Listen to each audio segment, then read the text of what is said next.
like, okay, just go, just do something. And we were all just playing games with them and everything, which was like some kind of horsey game that Melody and Shawni taught us. So that was the first. That was kind of fun. Front to the front to the front, my baby. Side to the side to the side, my baby. Back to the back to the back, my baby. This is what we know. This is the story of my pony.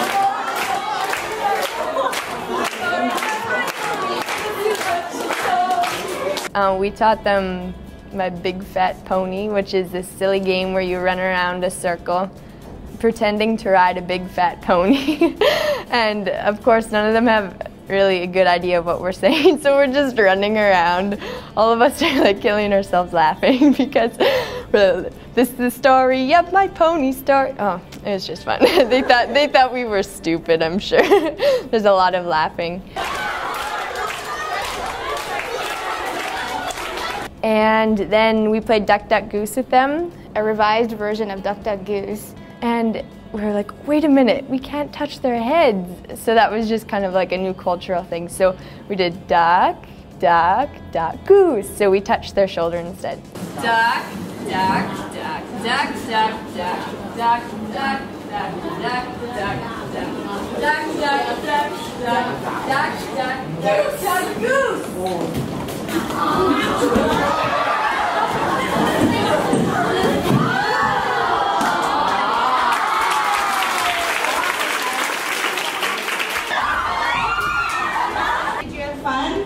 Was it fun? My name is Shawni. What is yours? Say that again.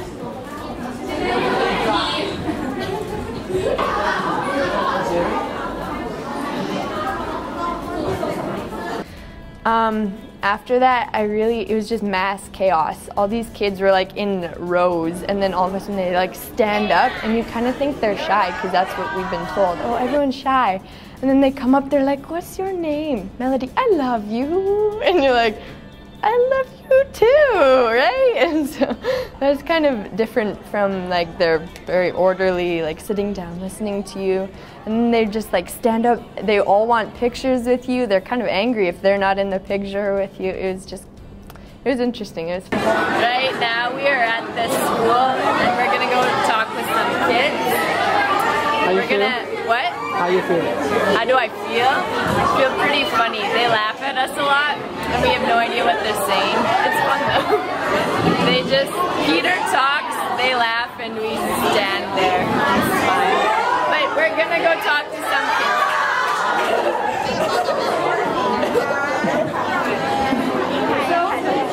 What do you guys like to do? And they had a blast. Everyone was laughing, and so I met my Thai girl. Her name was Mai. It was exciting, and then I met my girl, and her name is Beam. There was a girl, she was sitting on a chair and she was playing this music, like Canadian music, on her cell phone. We thought that was really cool, and like she kept smiling at me and I'd smile at her. And then throughout the time that we were at the school, I didn't see her after that. I was looking for her everywhere, and in the back of my mind I was kind of hoping that I went with her, just because like we had this kind of like connection at first. And then all of a sudden she just comes up behind me and she's like, I pick you, I pick you. And then I was like, wow, like, and she told me her name was Tong. And I turn around and this little girl is tapping my shoulder. I thought she was probably like 12 years old because she like came to my arm here, and she's like, Melody. I said, yeah, that's my name, right? And I asked, what is your name? She says, home, home. So I was like, okay, I guess I'm going home with her. Then I got to go home with Luknat, and I totally expected the worst. Like, I don't know, sleeping outside, and I don't know, not showering at all, everything. Like, I'm like, okay, I'm gonna do this, we're gonna. And then after that, they say shopping, shopping, shopping, shopping, shopping. And I'm like, okay. So we went shopping, but didn't actually go shopping. They went straight to the top floor and played Guitar Hero. And she's like, okay, let's go home, whatever.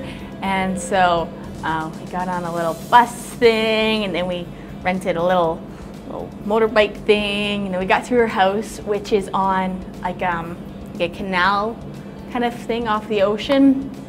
And her family, they make like a spicy paste stuff with garlic and peppers and ginger and I'm not sure what else. And I went home with her family. They have a kiosk in a park. So we went there Friday evening while she had to work, and Mai's friend took me, and I was really nervous at first because she was walking me through this like forest almost like thing, and I started getting really nervous. I had no idea where I was going. I had to somehow get them to youth group, which was interesting because they know like maybe 30 words of English. So based on that and silly hand actions, I had a map, and they had a Thai English dictionary. So I was just pointed at the map. 5 o'clock, we come here. And so they're like, huh? You want to go there? Yes, yes, you come too. So eventually, by tuk-tuk, we found the Extreme Youth Group. They thought that was kind of fun. It was new for them. After the mall, we actually went to Extreme, and at Extreme, everyone was there, and they put on a skit, and I could tell that she really liked the skit.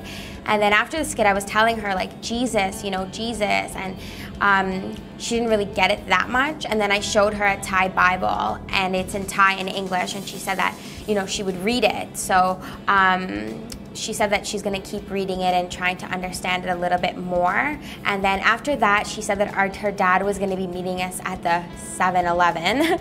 We went into the car and we drove to her house. Her house was probably about 35 to maybe 45 minutes away from where we were. And then as we were driving, all of a sudden he stopped the car so abruptly, and this elephant crossed the street, and it was just so beautiful. But a huge elephant crossing the street. And I go, and she like takes me on a little tour, and it was really difficult because she doesn't speak very good English, like, you know, only a couple words here and there, so trying to communicate was hard. So where are you staying? Oh, I'm staying in her room. It's such a nice room, and it has its own bathroom inside of it, so yeah, I'm lucky. What do you think? What do you think? Apple. Apple. ว่าจะให้ก็นอนห้องนี้กันไง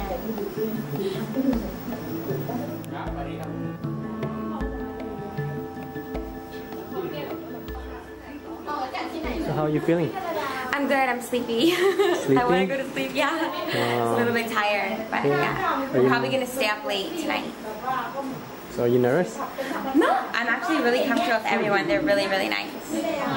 It's very hard to, especially with the language barrier, to overcome that and try to, you know, communicate together, but it's very interesting. Definitely pushing me way out of my comfort zone a lot. No, actually, the Thai family I stayed with Loknath was actually very sweet, very hospitable. Like, they accepted me right away, gave me like their best, stayed in an air-conditioned room with my own bed, which is a shocker. Well, today I'm with my new Thai family, kind of. This is View, yes. I'm very bad at saying her name. I was kind of scared at first, but, you know, kind of excited to go for it.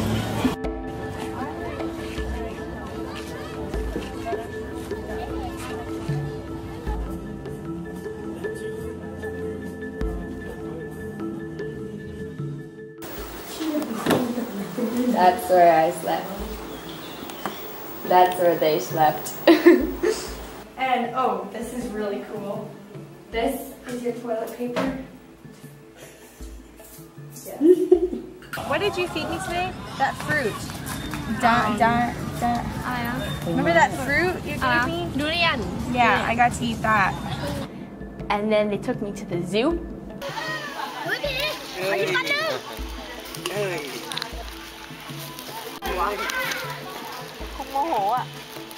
After that, we went to up into the temple.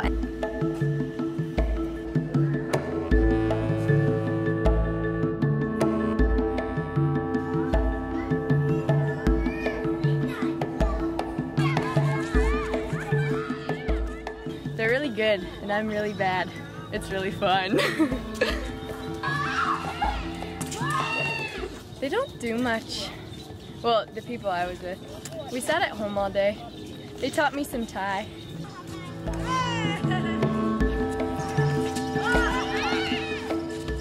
Saturday, Lukna took and one of her girlfriends, Kip, and two of her guy friends decided to take me to this super nice beach. So we're at the beach now, and it's very beautiful. I'm here with my 4 friends, and it's so gorgeous. Look at it, the scenery.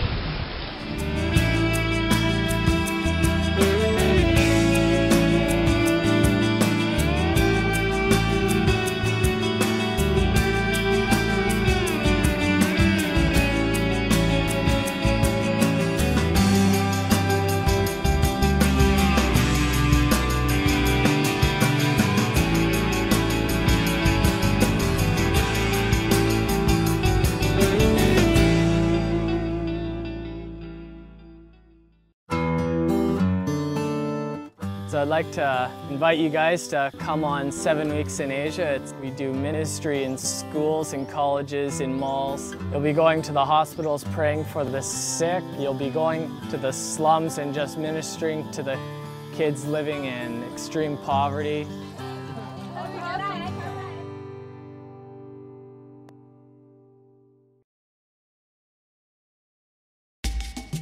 One of the big challenges that we have when we get new people coming to Asia, coming to the mission field, is how to get them to cross the culture, because they tend to want to rely on the people, the missionaries that are already here. Would you go get this for me? Would you translate this for me?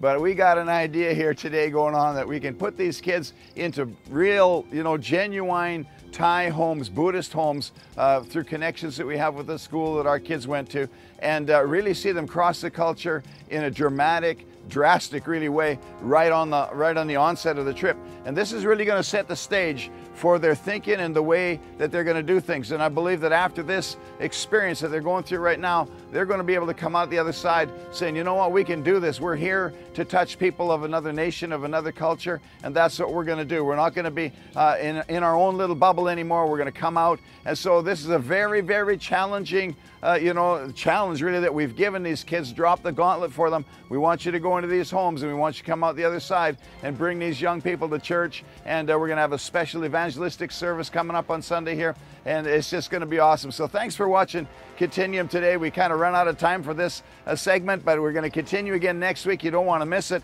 because we're going to see some real raw missions activities and real raw missions experience in the lives of these kids. So bless you. Thank you again for watching and for partnering with us and for being a blessing, for praying for us. Pray for these kids. Pray for 7 Weeks in Asia next year as well, because it's time through these episodes to gather a new group of kids that'll want to come and do the same sort of thing. I don't know where we're going to be going next year, but it'll be exciting across Asia for 7 weeks, making the jump from where these kids are in their own little comfort zone to where God wants to touch their lives and speak to them about what He has for them for the rest of their lives.